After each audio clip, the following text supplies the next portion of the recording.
Пред неколку години имавте истражувања на водата во неколку езера и исто така и во реката Брегалница.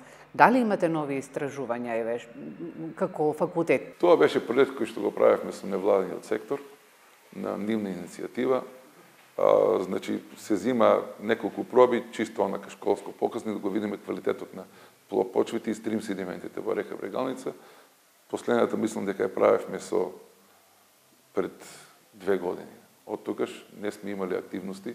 Не знам дали Министерството за животна средина има некои активности со понови испитување на состојбите или хидрометеоролошкиот завод кој што веројатно има и обврска да го следи тоа. Не знам, за 2023 не сум видел.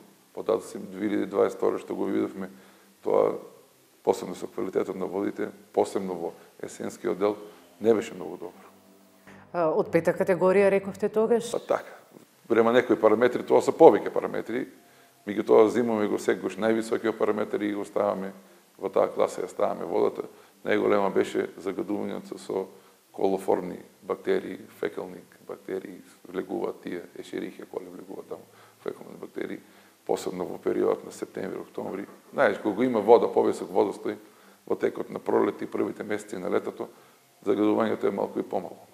Ама пропорционално на тоа со намалување на водниот столб се концентрираат и загадувањата, посебно од земјоделските активности, од голема, значи знаат фосфатите да се јават како над максимално дозволените концентрации. Редовно имаме нитрити и нитрати над дозволените концентрации, да не зборуваме за овие колоформните бактерии кои што се секогаш на 3-та, 4-та категорија, а во есента се и над 500 на 100 мл. Кога зборуваме за влијанието на индустријата, ако можеме да го дефинираме преку тешките метали и нивното присуство во водите и во почвите, освен оној манган кој што ние на нас ева тука локално с големе сек, кој го имаме и во водата, го имаме и во почвата, го имаме, не детерминиравме, не најдовме зголемена концентрација на такви тешки метали. Така. Зборуваме за води загадени со фекалии.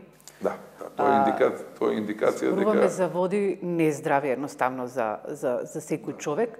Меѓутоа, човекот може да си ја подобри, нели, животната средина. Имаме ли пречистителни станици?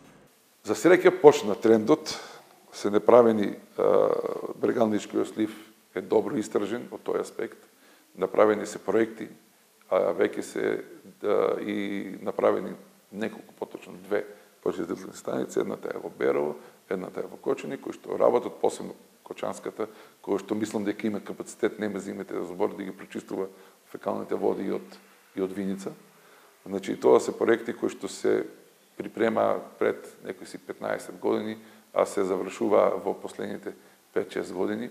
Освен тие 2, ајде да речем, активни методи на прочистување, постојат на неколку рурални населени места направени мали лагунски тип на пасивна филтрација на водите. Значи, почнато е да се работи, меѓутоа со економските кризи, со пандемијата COVID, во последните 5 години некако ни застана малку таа работа. За поздравување тоа што во последната година веќе има некои најави активности од страна на Министерството за заштита на животната средина да некој инпут да се стави на сите тие процеси. Веќе гледате и Штипската, слушаме се почесто дека за жал таму имаше предпроектирање на неколку работи за подобрување на ефикасноста на таа постројка. Меѓутоа тоа не кошташе време.